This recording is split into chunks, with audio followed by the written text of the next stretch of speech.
এখন কাজকর্ম নিয়েই সময়টা কেটে যায়।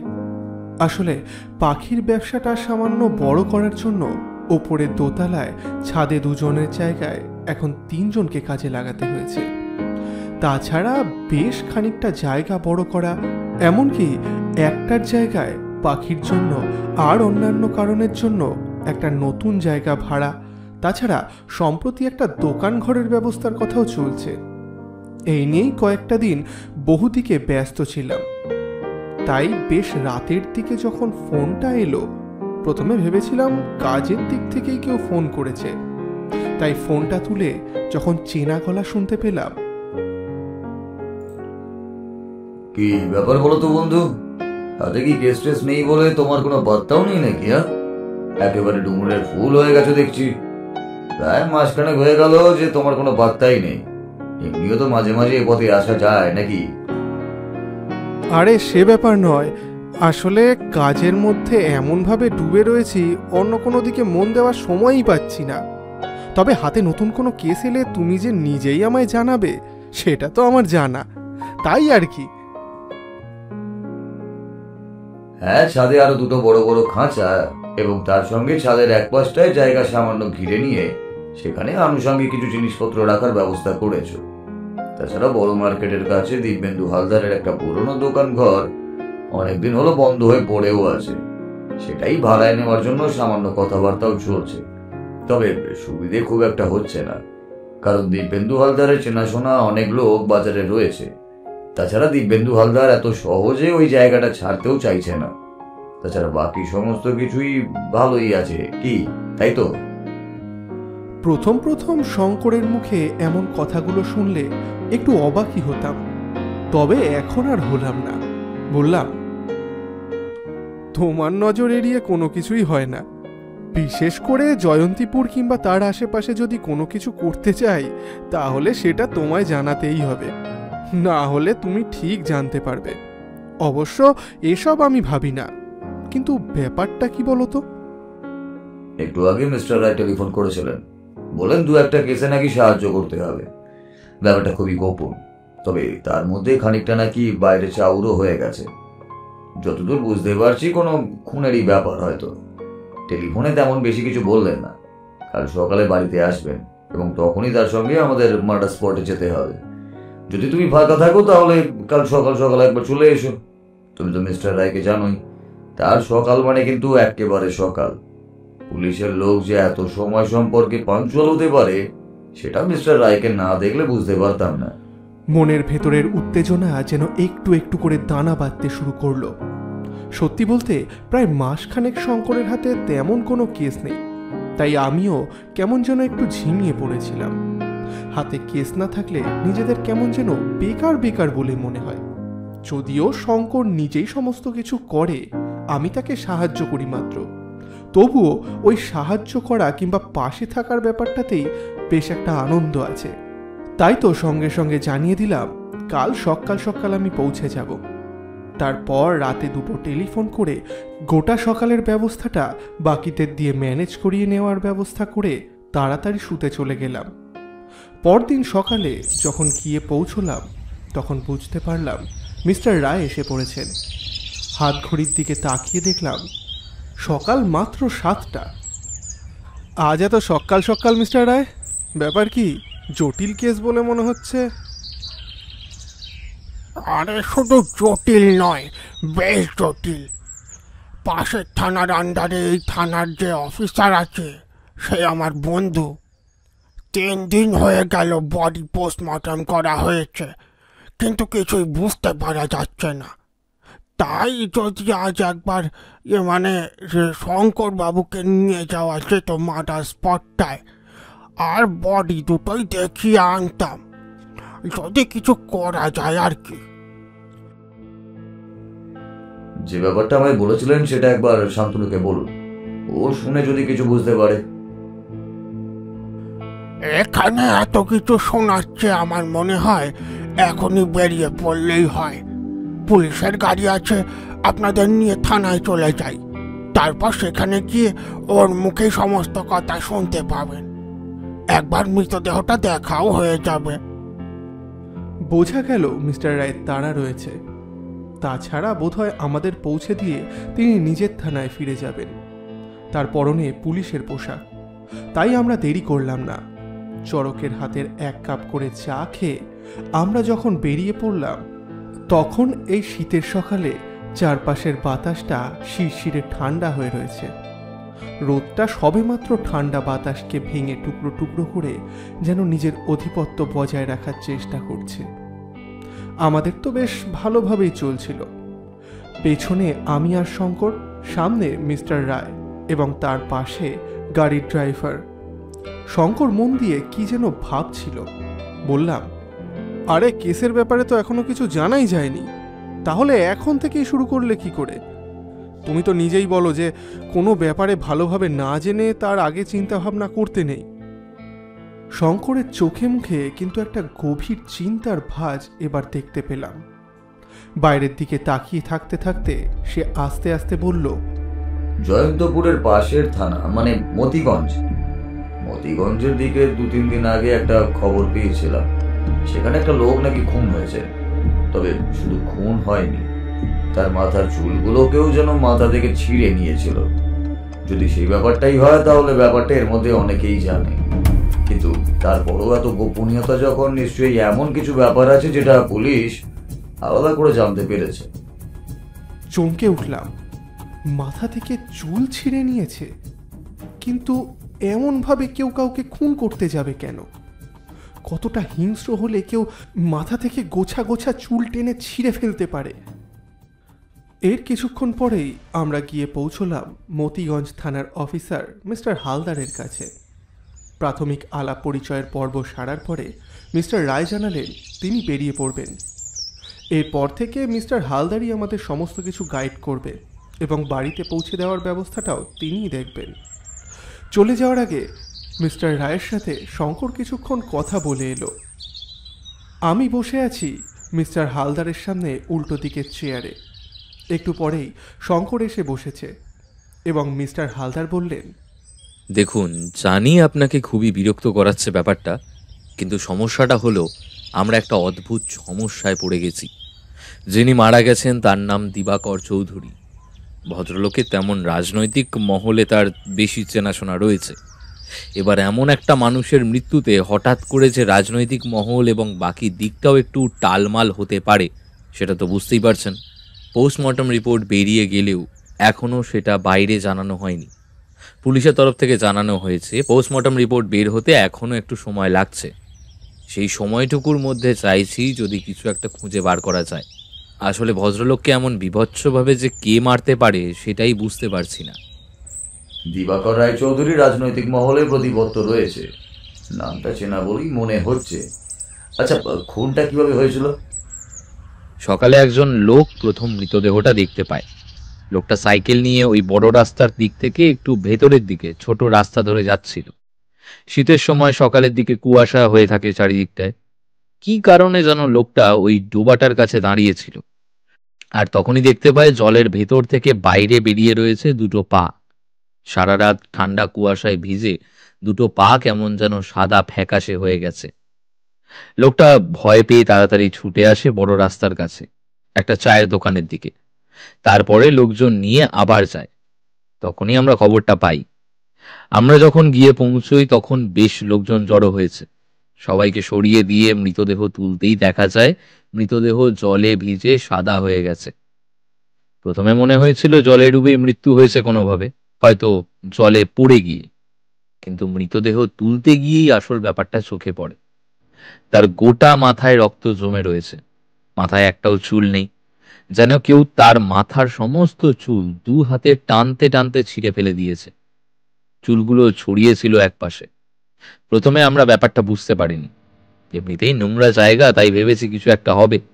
কিন্তু পরে বুঝতে পেরেছি ওইগুলোই ছিল ওই লোকটির চুল, আর সেগুলো জলে ভাসছিল। তার মুখটা দেখে কোনো রকমে আমরা কিছু আইডেন্টিফাই করতে পারি। রাজনৈতিক মহলের সঙ্গে যোগাযোগ রয়েছে যখন, তার মানে এটা কোনো রাজনৈতিক অ্যাঙ্গেলের কাজও হতে পারে। ওখানেই তো সমস্যা। উনি কোনো দলের সঙ্গেই সক্রিয়ভাবে যুক্ত ছিলেন না, সব দিক থেকে নিষ্ক্রিয়ভাবে ছিলেন। এবং বর্তমান সময়ে আমাদের এখানকার দুই নামকরা দলের লোকেদের সঙ্গেই তার ভালো সম্পর্ক ছিল। প্রয়োজনে দুই দলেই বেশ ভালো চাঁদা দিয়ে থাকতেন। যদিও এটা ভেতরের খবর, অর্থাৎ দলের ভেতর থেকে যদি কেউ খুন করে থাকে তাহলে মোটিভ তো খুঁজে পাওয়া যাচ্ছে না।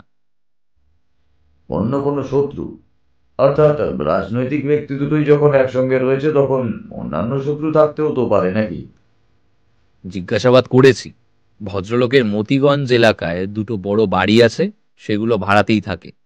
তার বাড়ি উত্তর দিকে, সেখানে বেশ বড় সড়ো দোতলা বাড়ি নিয়ে তিনি থাকেন। এছাড়া তার বেশ কিছু ব্যবসাপত্র রয়েছে। এমন অনেক ব্যবসাপত্র রয়েছে যেগুলোর কথা আমরা ঠিকভাবে জানি না, মানে যে নামে কিংবা অন্যদের দিক থেকে কোনো অনেক ব্যবসাপত্র করিয়ে থাকেন তিনি। সমস্ত ভেতরের খবরই আমরা পেয়েছি। তাই বুঝতেই পারছেন, এমন একটা মানুষকে চট করে ঘাঁটানো যায় না। তেমনই একটা মানুষের হঠাৎ করে মৃত্যুতে সমস্যায় পড়েছি আমরা। আচ্ছা, পোস্টমর্টম রিপোর্ট কি বলছে? এইবার মিস্টার হালদার উঠে গিয়ে পোস্টমর্টমের রিপোর্টটা নিয়ে এসে শঙ্করের সামনে রাখলেন। তারপর বললেন, পোস্টমর্টম রিপোর্ট বলছে খুনটা হয়েছে জলে ডুবিয়ে, কিন্তু মাথার যে চুলগুলো তুলে নেওয়া হয়েছে সেটা কিন্তু তুলে নেওয়া হয়েছে জীবন্ত অবস্থায়। অথচ যে এলাকায় জলের মধ্যে মৃতদেহ পাওয়া গেছে তার আশেপাশে যদিও ওই দিকটায় লোকজন খুব একটা যায় না, তবু চিৎকার করলে নিশ্চয়ই শুনতে পেত। আর কারোর যদি মার্ডার হয় তাহলে তো সে খুন করবে, মাথা থেকে চুল তুলে নেওয়ার কারণটা কি? শঙ্করের কপালে চিন্তার ভাঁজ পড়ল। আমিও ব্যাপারটা নিয়ে ভেবেছিলাম। তার মানে লোকটার বেশ নাম রয়েছে। এই কারণে পুলিশ এখানে পর্যন্ত শঙ্করকে ডেকে এনেছে ভদ্রলোকের খুনিকে ধরার জন্য। সত্যি পুলিশ নিজেও জানে লোকটা খুব একটা সুবিধের নয়, অথচ এমন লোকের জন্য গোয়েন্দাকে আসতে হয় তার খুনিকে ধরার জন্য। সত্যি মাঝে মাঝে আইন ব্যবস্থা, বিভিন্ন নিয়মকানুনের ওপর বড় অনাস্থা তৈরি হয় এই কারণে। বললাম, আচ্ছা মিস্টার হালদার, এই লোকটি মানে দিবাকর চৌধুরী, তার বাড়ির লোকের সঙ্গে নিশ্চয়ই আপনারা কথা বলেছেন? মিস্টার হালদার মাথা নাড়লেন, তারপর বললেন, কোনো লাভ নেই। স্ত্রীর সঙ্গে দুবার কথা বলার চেষ্টা করেছি, কিন্তু কিছুতেই সম্ভব হচ্ছে না। তিনি ভেঙে পড়েছেন। বাড়িতে একজন কাজের লোক আছে, সেই কাজের লোকের তত্ত্বাবধানে মানে বাড়ির সমস্ত ব্যাপারটা দেখাশোনা চলছে। দুজনকে পাহারায় রেখেছি বাড়িতে, যাতে অন্য কিছু না হয়, কিন্তু দুবার চেষ্টা করেও তার সঙ্গে তেমনভাবে কোনো কথা বলতে পারিনি। আর অন্য কেউ? এই দিবাকর চৌধুরীর কোনো বন্ধু, কাছের মানুষ, কিংবা ব্যবসা সূত্রে তার কাছের কোনো লোক? একজন আছে, মানিক বসু, দিবাকর চৌধুরীর ডান হাত বলা যেতে পারে। তার ব্যবসাপত্র ও সমস্ত কিছু দেখাশোনা থেকে শুরু করে এমন অনেক গোপন কাজ দিবাকর চৌধুরী মানে ওই মানিক বসু করে থাকে। তবে এখন সে শান্ত হয়ে চুপচাপ কাজ করে চলেছে। তার কাছ থেকে চৌধুরীর ব্যাপারে খোঁজ করার চেষ্টা করেছি, কিন্তু কোনো লাভ হয়নি। বেশ, তাহলে প্রথমে আমরা এখান থেকে যাব দিবাকর চৌধুরীর বাড়িতে। ওনার স্ত্রীর সাথে একবার কথা বলতে হবে, এবং তারপর সেখান থেকে যাব ওই মানিক বাসুর সঙ্গে কথা বলতে। আমাদের হাতে যখন এই দুজন আছে, তাহলে এই দুজনের কাছ থেকেই কোনো না কোনো একটা সূত্র আমাদের বার করতেই হবে। হালদার অবাক হয়ে তাকালেন শঙ্করের মুখের দিকে। শঙ্করের কপালে চিন্তার ভাঁজ। দু চোখের উজ্জ্বল দৃষ্টি দেখে বুঝতে পারলাম এইবার সত্যি সত্যি দিবাকর চৌধুরীর কেসে শঙ্কর এবং তার সঙ্গে আমি যুক্ত হয়ে পড়েছি। ভদ্রমহিলা অনেকক্ষণ ধরে এক চোখে তাকিয়ে রইলেন সিলিং ফ্যানের দিকে। আমি, শঙ্কর, মিস্টার হালদার তিনজনেই বসে রয়েছি উল্টো দিকে। নিচের ঘরটা কিন্তু বেশ সুন্দর করে সাজানো গোছানো। এক নজর চোখ বুলালেই বোঝা যায় এ বাড়িতে লোকজন কম থাকলেও আভিজাত্যের ছাপ রয়েছে। কাজের লোকটি আমাদের চা দিয়ে গিয়েছিল।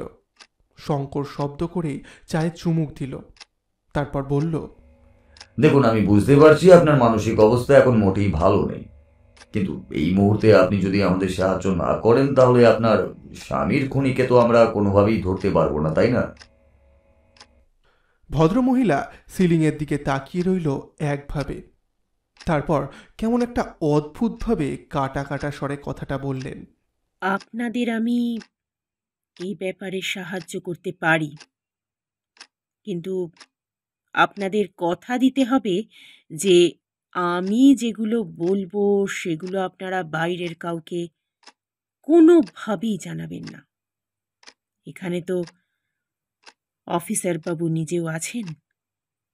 আমি চাই না ব্যাপারগুলো বাইরে ছড়িয়ে পড়ুক।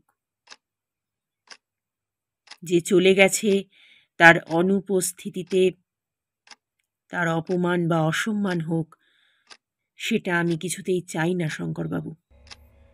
বেশ, আপনি আমাদের যে সমস্ত কথা বলবেন সেগুলো শুধু আমাদের মধ্যেই থাকবে। সেগুলো নিয়ে আমরা তিনজন কেউই বাইরে কাউকে কিছুই বলবো না। তদন্তের প্রয়োজনে হতে পারে আপনাকে সেই ব্যাপারগুলো সাহায্য করতে পারে, কিন্তু এগুলো শুধুমাত্র তদন্তের মধ্যেই সীমাবদ্ধ থাকবে। ভদ্রমহিলাকে আমি, শঙ্কর এবং মিস্টার হালদার সম্মতি দেওয়ার পর ভদ্রমহিলা হঠাৎ করেই যেন কান্নায় ভেঙে পড়লেন। তার এই ভেঙে পড়ার কারণটা কিছুই বুঝতে পারলাম না। তিনি বেশ শক্ত এবং দৃঢ়ভাবে কথা বলছিলেন এতক্ষণ। হঠাৎ এমনভাবে তাকে কান্নায় ভেঙে পড়তে দেখে কাজের লোক ঘরের একপাশে চুপ করে দাঁড়িয়ে রইল। বেশ কিছুক্ষণ এভাবে চলার পর ভদ্রমহিলা বলতে লাগলেন,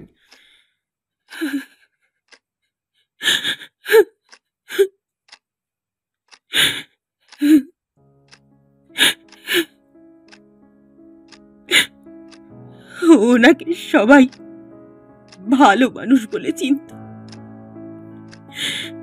রাজনীতিতে দুপক্ষের সঙ্গে বেশ ভালো সম্পর্ক ছিল ওনার। তাদেরকে অর্থ সাহায্যও করত। তাছাড়া লোকের বিপদে পাশে দাঁড়িয়ে তাদের টাকা পয়সা দেওয়া থেকে শুরু করে আরো আরো অনেক কিছুই সে করত, যাতে সে বাইরের লোকের কাছে ভালো সাজতে পারে। কিন্তু আসল ব্যাপারটা এই বাড়ির কাজের লোক রাম ছাড়া আর আমি ছাড়া কেউ জানত না। ওনার চরিত্র খুব একটা ভালো ছিল না। মাঝে মধ্যেই অনেক রাত করে যখন ফিরত তখন বুঝতে পারতাম অন্য কোনো স্ত্রী লোকের সাথে রাত কাটিয়ে ফিরেছে। সেসব কথা আমার কাছে প্রথম প্রথম লুকোবার চেষ্টাও করেছিল অনেক, কিন্তু তারপরে যখন বুঝতে পারত যে আমি সবই বুঝতে পারি, তখন আর লুকোবার চেষ্টা করত না। এদিকে আমার তো কোথাও যাওয়ার জায়গা নেই। বিয়ের আগেই বাবা মারা গিয়েছিলেন। বিয়ের বছর দুয়েকের মধ্যে মাও। দাদা রয়েছেন, কিন্তু দাদার সঙ্গে সম্পর্ক আমার ভালো নয়, তাই সেখানে গিয়ে তো উঠতে পারি না। তাছাড়া সবার জীবনে তো সবকিছু হয় না, তাই না? তাই সমস্ত কিছুই সহ্য করে নিতাম, মেনে নিতাম। একমাত্র রামু ছাড়া আর কেউ কখনো এ ব্যাপারে কিছুই জানতে পারিনি। ক্রমে ক্রমে ও যখন বুঝতে পারলো যে ব্যাপারটা আমি মেনে নিয়েছি, তখন এই সমস্ত ব্যাপার যেন আরো আরো বাড়তে লাগলো। অকারণে বাড়িতে ফিরে আমার উপর অত্যাচার করা, এসব আরো অনেক কিছু। আমি তো চিৎকার করতে পারতাম না, বাইরে কাউকে কিছু বলতেও পারিনি কখনো। এমনকি রামুকেও ভয় দেখিয়ে রেখেছিল যে রামু যদি এই বিষয়ে কাউকে কিছু বলে তাহলে রামুর ভালো হবে না। কিন্তু এমন একটা ব্যাপার যদি কেউ করে থাকে, তাহলে ওই রাঘবপুরে যে মেয়েটা আছে, কে যেন বলেছিল রামু, কি একটা নাম। কার কথা বলছো দিদিমণি?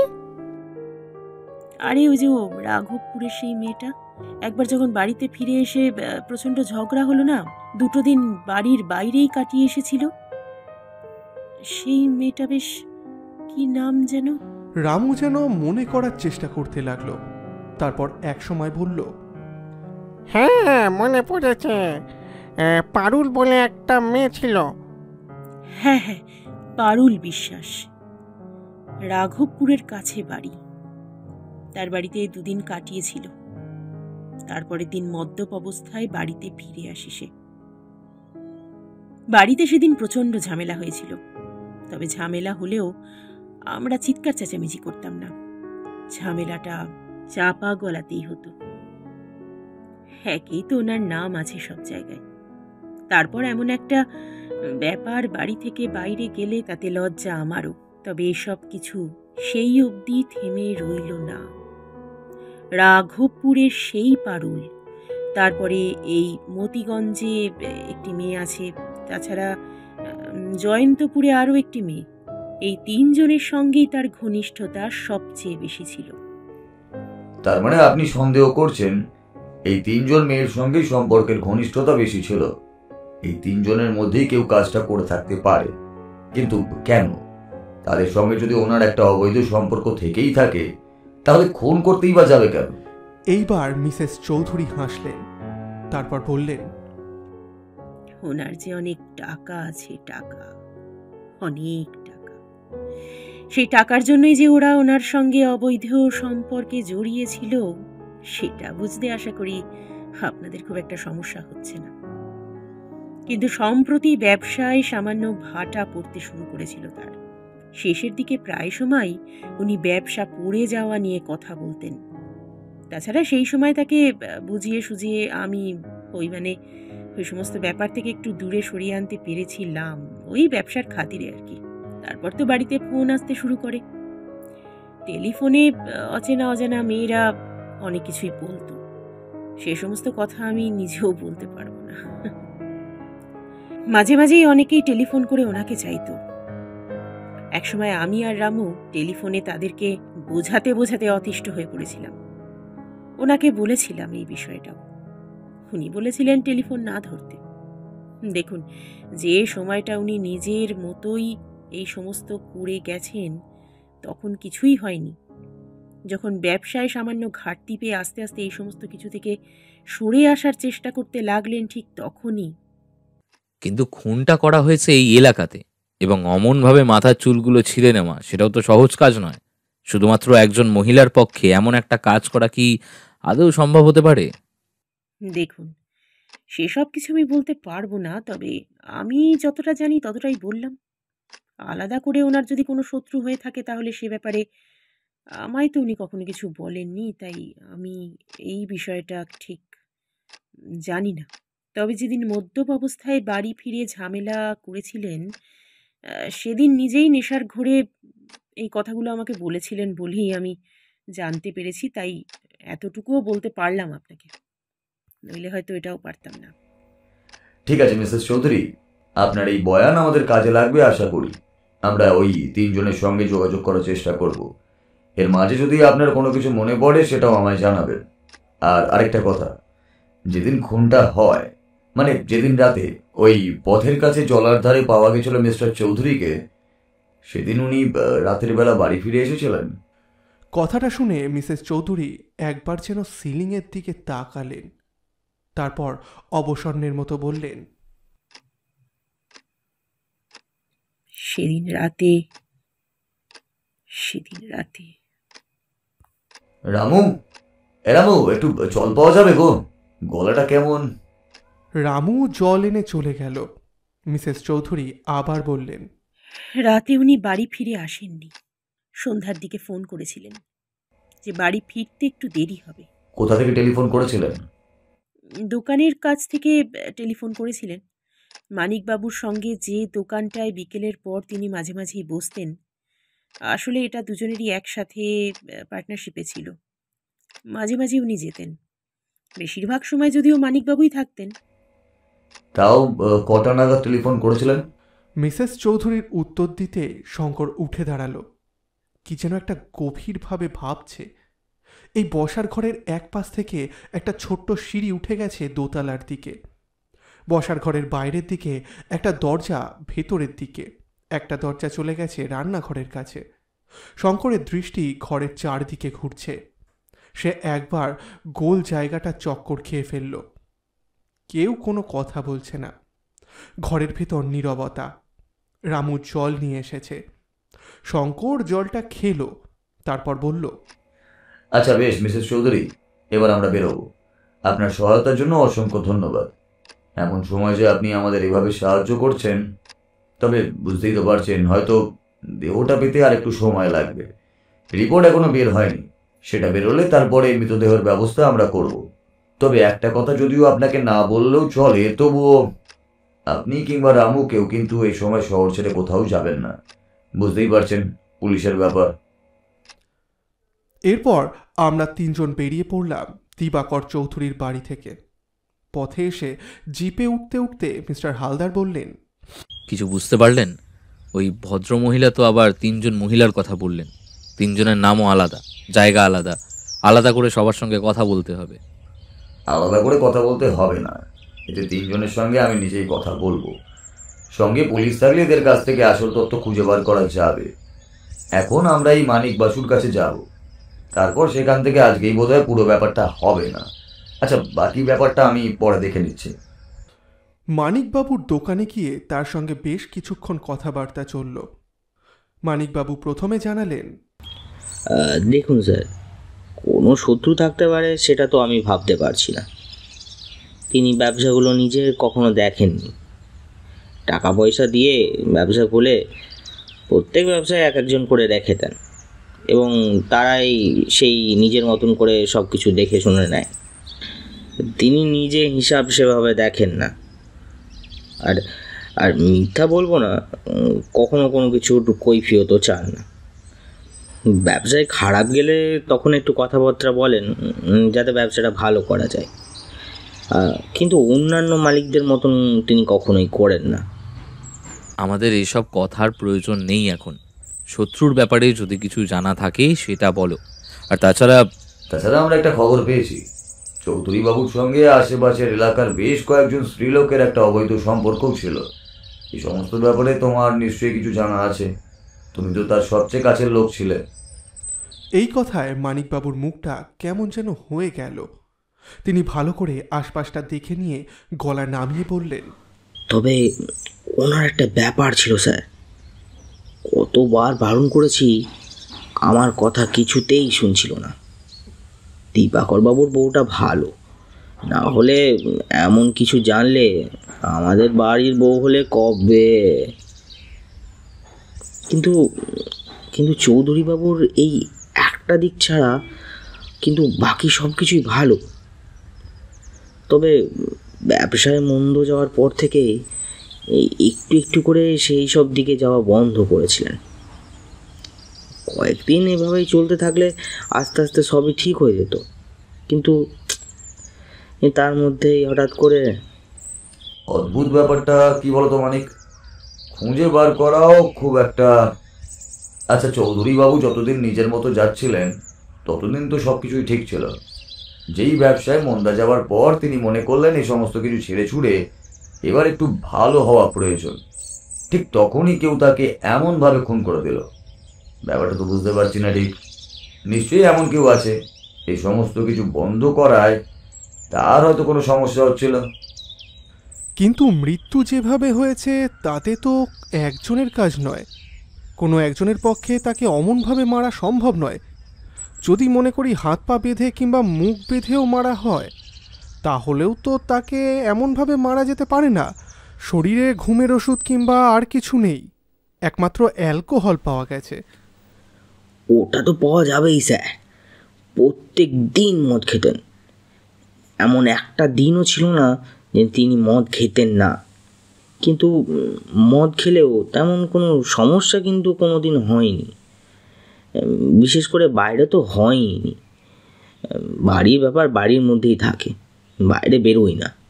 শঙ্কর কেমন যেন এলোমেলোভাবে চিন্তা করছিল। মানিকবাবুর কাছ থেকে সত্যি আর কিছু বাইরে বেরোলো না। তবে দুজনের বক্তব্য এটাই, দিবাকর চৌধুরী আগে যা করেছেন, কিন্তু ব্যবসার সামান্য মন্দা যাওয়ার পর থেকে তিনি আস্তে আস্তে নিজেকে পরিবর্তন করার চেষ্টা করছিলেন। কিন্তু এমন কে রয়েছে যার এই পরিবর্তনটা সহ্য হয়নি? তাহলে কি মিসেস চৌধুরীর ভাবনায় সত্যি ওই 3টি মেয়ের মধ্যে যে কোনো একজন এই কাজটা করেছে? দুপুরের দিকে মিস্টার হালদারের সঙ্গে থানায় ফিরে আমরা বসলাম। রিপোর্টটা আরও একবার ভালো করে দেখে নিল শঙ্কর। তারপর বলল, এই মানিকবাবুর ওপরে নজর রাখার একটা ব্যবস্থা করো, আর দিবাকর চৌধুরীর বাড়ির উপর যদি কেউ অ্যাটাক করে তার জন্য পুলিশের পাহারাটা যেন একটু শক্তই থাকে। বলা তো যায় না, হতেও পারে আমরা যেদিক দিয়ে ভাবছি ব্যাপারটা তেমন নয়, তাকে কেউ সরিয়ে দিয়ে অন্য কিছু পরিকল্পনাও করতে পারে। কিন্তু এবার আমরা কি করব? আমার মাথায় তো কিছুতেই কিছু আসছে না। এভাবে তো কারোর কাজ পর্যন্ত পৌঁছানোই যাবে না। 2 দিন সময় তো লাগবেই মিস্টার হালদার। আজকের রাতটা আমায় আমার মতো কাজ করতে দিন। কাল সকালে আমি আবার এসে আপনাকে সবকিছু জানাবো। তবে আমার কেন জানি না মনে হচ্ছে যে অপরাধী আমাদের সামনেই আছে, অথচ আমরা কোনো কারণে তাকে দেখতে পাচ্ছি না। থানা থেকে ফিরে কিন্তু সোজা বাড়ি চলে গেছিলাম।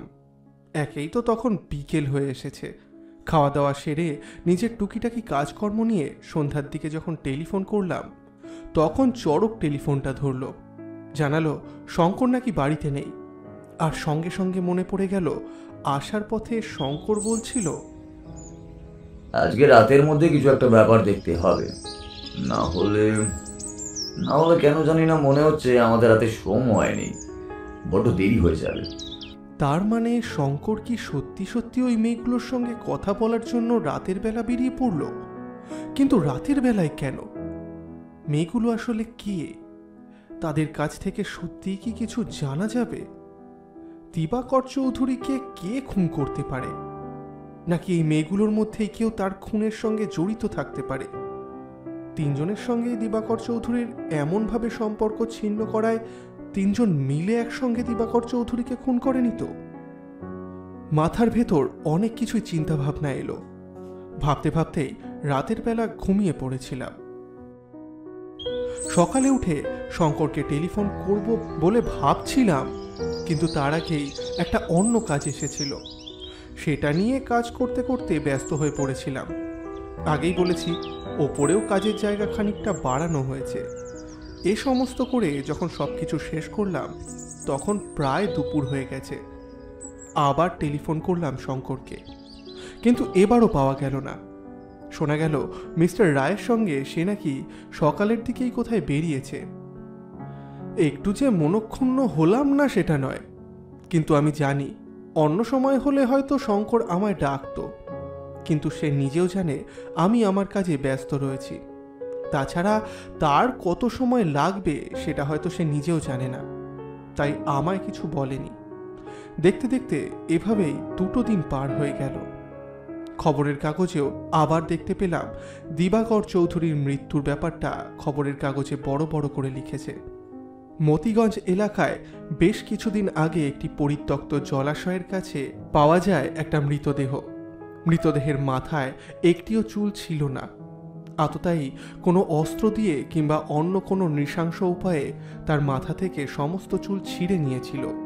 কেন এই আক্রোশ, কিংবা কেন কেউ এভাবে দিবাকর চৌধুরীকে মারার চেষ্টা করেছিল সে কথা এখনও জানা যায়নি।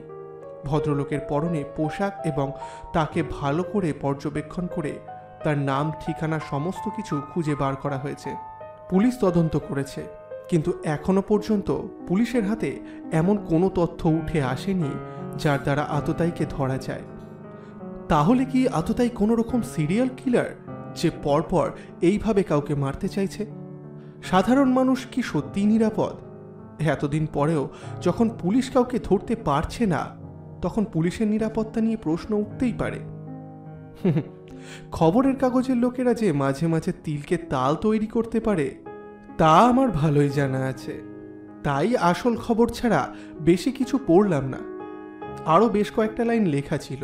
আর এমন সময় ঘরের দরজায় বাইরে থেকে এগিয়ে গিয়ে দরজা খুলে দেখি আমার ঘরের দরজায় এসে দাঁড়িয়েছে বিখ্যাত গোয়েন্দা এবং আমার বন্ধু শঙ্কর রায়চৌধুরী। ব্যাপার কি বলো তো? প্রথম দিন আমার সঙ্গে রইলে, অথচ তারপরে হঠাৎ করে এমন ডুব দিলেই বা কেন? ফোনও করলে না। আমি না হয় কাজের জন্য এখানে ওখানে বেরিয়ে পড়ি, তাছাড়া তোমারও কাজ আছে ভেবেই আমি তোমায় আর ডাকিনি। শঙ্কর ঘরে এসে ঢুকেই আবার দরজা বন্ধ করে বসে বললাম, তুমি যে কারণে আমায় ডাকনি আমিও সেই কারণেই তোমায় ফোন করিনি। আমি জানি কেসটা পুরোপুরি সমাধান হলে তুমি নিজেই আমায় জানাবে, কিন্তু ব্যাপারটা কি বলো তো? তুমি ভাবতে পারবে না শান্তনু, তুমি একদমই ভাবতে পারবে না। প্রথম থেকেই আমি বলছিলাম না যে অপরাধী আমাদের চোখের সামনে আছে, অথচ আমরা কোনো একটা জিনিস মিস করে যাচ্ছি। আসলে কিন্তু সেটাই হলো। আহা, এরকম ভাবে বললে হবে না, প্রথম থেকে বলো। সেদিন সন্ধ্যাবেলায় তুমি ওই মেয়েগুলোর সঙ্গে দেখা করতে গিয়েছিলে, তারপর? মেয়েগুলো নয়, তারা সকলেই মোটামুটি মধ্যবয়স্ক, এবং তাদের মধ্যে দুজন বিবাহিত। সে যাই হোক, তাদের মধ্যে তিনজন কিন্তু 3 এলাকায় থাকে, এবং সবচেয়ে আশ্চর্যের কথা হলো এই তিনজন কিন্তু বেশ সুন্দরী মেয়ে। এলাকায় সুন্দরী বলে তাদের কিন্তু বেশ নামও রয়েছে। জয়ন্তপুর, মতিগঞ্জ এবং তার পাশের এলাকায় তিনজনের সঙ্গে সাক্ষাৎ করার ইচ্ছে ছিল সেদিনই, কিন্তু সেটা আর সম্ভব হলো না।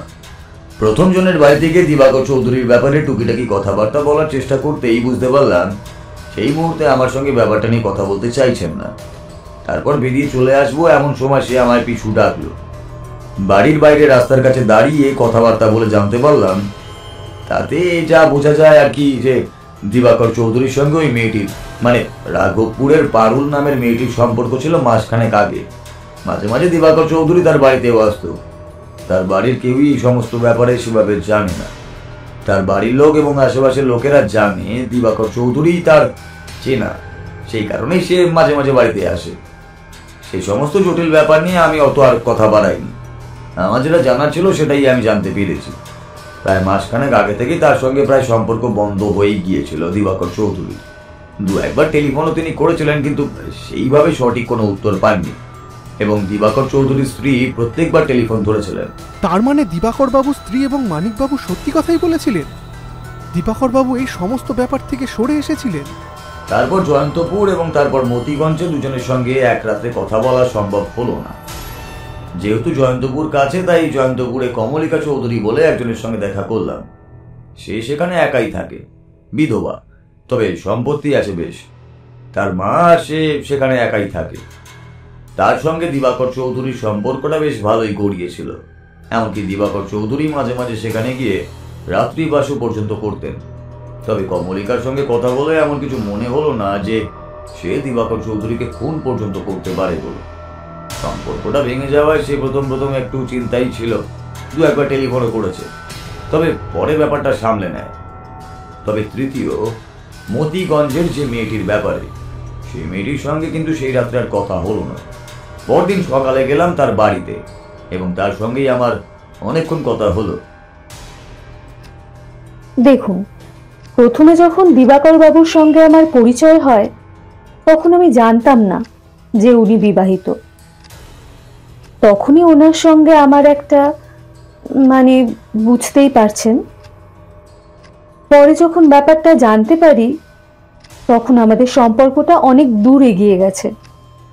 আচ্ছা, দিবাকর বাবুকে আপনি কখনো বিয়ের কথা বলেননি? আপনি যখন জানতেন না তখন? আমার বাবা মা এখানে সব সময় থাকে না। বাবা ব্যবসার কাজে বলতে গেলে সব সময় বাড়ির বাইরেই থাকে। মা কখনো এখানে, কখনো আমার দিদির বাড়িতে থাকে। যখন ওখানে থাকতো তখন আমি পড়াশোনার জন্য এখানেই থাকতাম, আর তখনই দিবাকর চৌধুরীর সঙ্গে আমার আলাপটা বেশি হয়েছিল। বুঝতেই পারছেন, এমন একটা ব্যাপার হয়ে গিয়েছিল, নিজের ভুল বুঝতে পারলেও কিছু করার মতো অবস্থা ছিল না। হঠাৎ করে একদিন দিবাকর চৌধুরীর সঙ্গে যোগাযোগ বন্ধ হয়ে যায়। একবার বাড়িতেও টেলিফোন করেছিলাম, ওনার স্ত্রী ধরেছিলেন, আর তখনই তো আমি সমস্ত জানতে পারি। তারপর দিবাকর চৌধুরীর সঙ্গে আমার ঝামেলায় হয়েছিল। সেটা ওই ধরুন সপ্তাহ 2 আগে। তাহলে তো হতে পারে বিশ্বাসঘাতকতার জন্য এবং এমনভাবে মিথ্যে বলে একটা সম্পর্ক তৈরি করার জন্য সেই রাগেই আপনি নিজেই খুনটা করেছেন। আপনি বুঝতে পারছেন না? আমি খুন করব কেন? তাছাড়া খুন করার মতন সাহস আমার নেই। আমি সমস্তটাই মেনে নিয়ে চুপ করেছিলাম, কিন্তু তারপরেই সপ্তাহখানেকের একটু আগে একদিন হঠাৎ দিবাকর চৌধুরী আবার আমার সঙ্গে যোগাযোগ করে, এবং সে রাতে সে আমার বাড়িতেও এসেছিল। মাধবী নামের মেয়েটির এই কথায় কিন্তু আমি অবাক হয়ে গেলাম। এতক্ষণ পর্যন্ত সবকিছুই মিলে যাচ্ছিল। দিবাকর চৌধুরী সমস্ত কিছু ছেড়ে পথ বদলেছেন, কিন্তু হঠাৎ করে এই কথায় আমি অবাক হয়ে বললাম, সত্যি কথা? মিথ্যে বলছেন না তো? হতে পারে আপনি মিথ্যে কথা বলে বাঁচতে চাইছেন। আমি মিথ্যে বলছি না। আপনি চাইলে আমার মায়ের সঙ্গে কথা বলতে পারেন। সেদিন সন্ধ্যের দিকে যখন দিবাকর চৌধুরী আমাদের বাড়িতে এসেছিল, তখন টেলিফোনে আমি মায়ের সঙ্গে কথা বলছিলাম। মাও তখন ব্যাপারটা শুনেছে। ঠিক কবে বলুন তো ব্যাপারটা? আপনাদের হিসেবে যে রাত্রে দিবাকর চৌধুরী মারা যায় সেই রাত্রের আগে সে আমাদের বাড়িতে এসেছিল, কিন্তু আমি তাকে অপমান করে তাড়িয়ে দিয়েছিলাম। তারপরে আর কিছু জানি না। 1 মিনিট, সন্ধ্যাবেলা মাধবীর বাড়িতে দিবাকর চৌধুরী গিয়েছিল, কিন্তু মিসেস চৌধুরী যে বললেন সেদিন সন্ধ্যাবেলায় তিনি ফোন করে বলেছিলেন তার ফিরতে দেরি হবে। তার মানে কি তিনি এখানেই গিয়েছিলেন, তার জন্য দেরি হবে বলেছেন? মানিকবাবুর সঙ্গে কথা বলে জানা গেছে সন্ধেবেলা উনি সেখান থেকেই বাড়িতে টেলিফোন করেছিলেন এবং তারপর সেখান থেকে বেরিয়ে গেছিলেন। উনি কোথায় যাবেন সে ব্যাপারে মানিকবাবু জানতেন না এবং তিনি জিজ্ঞাসাও করেননি, কারণ তিনি ভেবেছিলেন সমস্ত কিছু দিবাকর চৌধুরী ছেড়েই দিয়েছেন। কিন্তু যদি সন্ধ্যাবেলায় মাধবী তাকে তাড়িয়েই দেয়, তাহলে তিনি ওখানে গেলেন কখন? শঙ্করের মুখে এবার একটা অদ্ভুত হাসি দেখা গেল। তারপর সে বলল, গোটা কেসে একটা ব্যাপার কিন্তু আমরা বরাবরই ভুলে যাচ্ছি শান্তনু। দিবাকর চৌধুরীর মৃত্যুর সময় তার মাথা থেকে সমস্ত চুলগুলো কেউ তুলে নিয়েছিল, মনে আছে কি? হ্যাঁ, মনে থাকবে না কেন? কি বিভৎস মৃতদেহটা, সেটা তো আমি দেখেছিলাম। এবার তুমি বলো, তোমার সন্দেহ কাকে হচ্ছে? এই 3টি মেয়ের মধ্যে সুযোগ এবং সম্ভাবনা দুটোই মাধবীর সবচেয়ে বেশি ছিল। তাছাড়া হতে পারে ব্যবসা সংক্রান্ত কোনো কারণে মানিকবাবু অন্য কাউকে দিয়ে কাজটা করিয়েছেন। তাছাড়া তো আর কারোর এমন একটা মোটিভ আর সুযোগ আমি দেখতে পাচ্ছি না। তুমি দিবাকর চৌধুরীর বাড়িটা আর দিবাকর চৌধুরীর মৃতদেহ যেখানে পড়েছিল, এই দুটো জায়গা কি ভালো করে দেখেছিলে? দিবাকর চৌধুরীর বাড়ি থেকে মাধবীর বাড়ি যাওয়ার পথে কিন্তু ওই জলা জায়গাটাই পড়ে। অর্থাৎ ওখান থেকে ফেরার সময় কেউ কাজটা করেছে। একটা ব্যাপার, তুমি মিস্টার হালদার, মিস্টার রায় সকলকেই কিন্তু ছেড়ে দিয়েছিলে। এই যে রামু নামের কাজের লোকটি, সেই বা কোথা থেকে এসেছে? রামুর খোঁজ করতে গিয়ে জানতে পারলাম চৌধুরীর গ্রামের বাড়িতেই রামু থাকতো এবং মাত্র বছরখানেক হলো রামু এখানে এসে থাকতে শুরু করেছে। অর্থাৎ রামু আর মিসেস চৌধুরী কিন্তু একই দলে। আর সেদিন সে মিসেস চৌধুরীর সাথে কথা বলার সময় মিসেস চৌধুরীর চুলের দিকে তাকিয়েছিল। হ্যাঁ, মিথ্যে বলবো না, অসাধারণ ভদ্রমহিলার চুল। এত মোটা চুল আর এত গোছা চুল আমি এর আগে কোনো স্ত্রীলোকের খুব একটা দেখিনি। দেখনি তার কারণ ওই চুলটা তার আসল নয়, ওটা নকল চুল। শঙ্করের মুখে কথাগুলো শুনেই যেন বিদ্যুৎ চমকের মতো আমার একটা কথা মনে পড়ে গেল। সেদিন তদন্ত করার সময় কথা বলতে বলতে শঙ্কর যখন ঘরের চারপাশটা ঘুরে দেখছিল, তখন তার বারবার নজর যাচ্ছিল মিসেস চৌধুরীর মাথার দিকে। তখন ব্যাপারটা বুঝতে পারিনি, কিন্তু এখন কেমন যেন মনে হলো তার মানে কি এটাই দেখার জন্য। কি বলতে চাইছো বলো তো? তোমার কথা তো আমার ঠিক বলে মনে হচ্ছে না। তুমি কি সন্দেহ করছো? মানে মিসেস চৌধুরী? ব্যাপারটা অতি সাধারণ। দেখো, দিবাকর চৌধুরী অত্যাচার করত, তাছাড়া তার এই পরকীয়ার ব্যাপারে তিনি ভালো করেই জানতেন। ব্যবসা ডুবে যাওয়ার পর কোনোভাবে তাকে বুঝিয়ে সুঝিয়ে তিনি ভালো পথে আনতে পেরেছিলেন, সেটা সত্যি। কিন্তু মিসেস চৌধুরীর বাড়ির আশেপাশের দুজনের সঙ্গে কথাবার্তা বলে আমি জানতে পেরেছি উনি কিন্তু মাঝে মাঝেই বাড়ি থেকে বেরিয়ে কোথাও যেত। বাড়িতে বেশিরভাগ সময় সে থাকতো না। এমনকি মিসেস চৌধুরী আশেপাশের লোকেদের সঙ্গে খুব একটা কথাবার্তাও বলতেন না। আমার সন্দেহ হয় রামু আসলে দিবাকর চৌধুরীর উপরে নজর রাখতো। রামুর গলার কাছে একটা দাগ দেখেছিলে কি তুমি? লাঠি দিয়ে কেউ জোরে আঘাত করলে এমন একটা দাগ হতে পারে। তাছাড়া রামুর গলার কাছে নখের আঁচড়েরও চিহ্ন ছিল, সেটা যদিও খুব সামান্য, তবু ছিল। পোস্টমর্টম রিপোর্টে জলের মধ্যে থাকা অবস্থাতেও দিবাকর চৌধুরীর আঙুলের নখের মাঝে সামান্য চামড়ার আভাস পাওয়া গেছে। তার শরীরে আঘাতের চিহ্ন কম থাকলেও ধস্তাধস্তির চিহ্ন ছিল। রামু নজর রেখেছিল। সেদিন সন্ধ্যাবেলা যখন রামু দেখতে পায় চৌধুরী আসলে বাড়িতে না ফিরে ওই মাধবীর বাড়িতে গিয়েছে, তখন বোধহয় ব্যাপারটা সে ফিরে এসে জানিয়ে দেয় মিসেস চৌধুরীকে। সবকিছু ঠিক হয়ে গেছে ভেবে বসে থাকা মিসেস চৌধুরী এই খবরটায় বোধহয় আর শান্ত থাকতে পারেননি। তাই সেদিনই হয়তো তিনি আর রামু বেরিয়ে অপেক্ষা করছিলেন দিবাকর চৌধুরীর জন্য। ওই পথে দিবাকর চৌধুরীর বাড়িতে যাওয়া যায় এবং এদিকটা হলো পেছনের দিক। এই পথটা দিয়ে কিন্তু দিবাকর চৌধুরী রাতের বেলা বাড়ি ফিরত, কারণ মদ্যপ অবস্থায় তাকে যাতে কেউ দেখে না ফেলে সেই জন্য। আর সেই সুযোগকে কাজে লাগিয়ে সে সময় দুজনে মিলে তার উপরে ঝাঁপিয়ে পড়ে এবং তাকে কোনো রকমে বিঁধে রেখে তার মাথার সমস্ত চুলগুলো একটা একটা করে প্রবল আক্রোশে তুলে ফেলে মিসেস চৌধুরী। কিন্তু কেন? মিসেস চৌধুরীর চুলের ওপর দিবাকর চৌধুরীর একটা আলাদাই আকর্ষণ ছিল, কিংবা বিকর্ষণ, যাই বলো না কেন, ছিল একটা কিছু। তাকে মারার সময় বারবার তার চুল ধরে উনি টানতেন এবং মাঝে মাঝে তার চুল ছিঁড়েও ফেলতেন। সেই কারণেই মৃত্যুর মুহূর্তে এই কাজটা মিসেস চৌধুরী করেছিলেন এবং তারপরে তাকে খুন করেন। হয়তো রাগের বশে কিংবা ঝোঁকের বশে কাজটা তিনি করে ফেলেন। তারপর উনি তাকে সেখানে রেখে চলে যান বাড়িতে, গিয়ে সমস্ত কিছু গুছিয়ে রাখেন। বাড়িতে কাল সকালে মাটি খোঁড়াখুড়ি চলবে, হয়তো বাড়ির বাগানে কোথাও খুনের অস্ত্র কিংবা সে জামা কাপড়গুলো তারা লুকিয়ে রাখবে। আশেপাশে কোথাও ফেললে যে ধরা পড়ে যাওয়ার সম্ভাবনা আছে সেটা ওরা ভালোভাবেই জানে। উড়িয়ে ফেললেও তার একটা পোড়া ছাই থাকবে। আর পুলিশ যে প্রথমেই বাড়িতে আসবে সেটা বোঝার মতো ক্ষমতা মিসেস চৌধুরীর আছে। ওরা ধরা পড়েছে, স্বীকার করেছে? সন্দেহটা আমার হয়েছিল, কিন্তু কাল সকালেই কনফার্ম হয়ে ব্যাপারটা মিস্টার হালদারকে জানালাম। মিস্টার হালদার একটা জাল পেতেছিল। রামু বাইরে যেতেই রামুকে তুলে নিয়ে আসা হয়, তাকে জিজ্ঞাসাবাদ করে তার মুখ থেকে কিছু কিছু কথা বার করা হয়। তারপরেই পুলিশ চলে যায় চৌধুরী বাড়িতে। সেখানে গিয়ে রামু সমস্ত স্বীকার করেছে। এমন কথা বলে মিসেস চৌধুরীকে চাপ দিতেই তিনি ভেঙে পড়ে সমস্ত কথাই স্বীকার করেন। কিন্তু উনি এই ব্যাপারটাকে আর সহ্য করতে পারছিলেন না, তাই শেষ উপায় হিসাবে ওই কাজটা করেছিলেন। শুধু তার উপর নয়, মদ্যপ অবস্থায় বাড়ি ফিরে দিবাকর চৌধুরী তার গ্রাম থেকে আসা রামুর উপরেও মাঝে মাঝে অত্যাচার করতেন। কিন্তু যাবার কোনো জায়গা নেই বলে রামু নিজেও সবকিছু সহ্য করে এখানেই থাকতো। বাকি সমস্ত কিছু ওরা আদালতে স্বীকার করবে বলেছে। কেসটা সমাধান হয়ে গেছে, তাই তোমায় জানাতে গেলাম। বুঝলে, প্রথমেই বলেছিলাম অপরাধী আমাদের চোখের সামনেই আছে, অথচ আমরা নিজেই সেটা বুঝতে পারছি না। তুমি কাজ করো, আমি বরং উঠি। আমাকে একবার মিস্টার রায়ের কাছে যেতে হবে।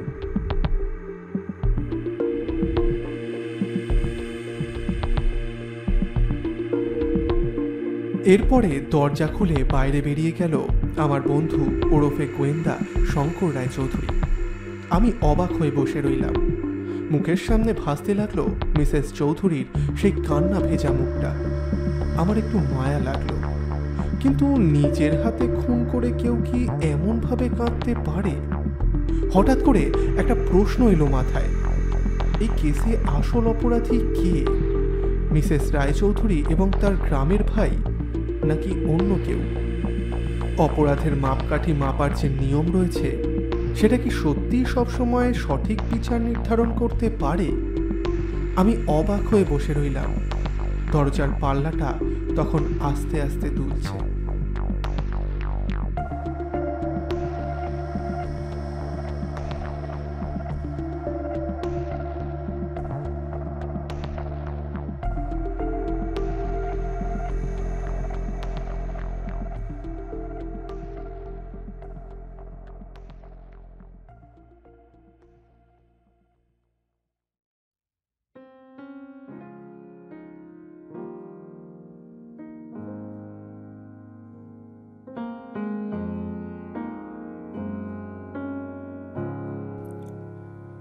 এতক্ষণ আপনারা শুনছিলেন সুলেখক সুকান্ত দাশের কলমে গোয়েন্দা শঙ্কর সিরিজের দ্বিতীয় গল্প চৌধুরী হত্যা রহস্য।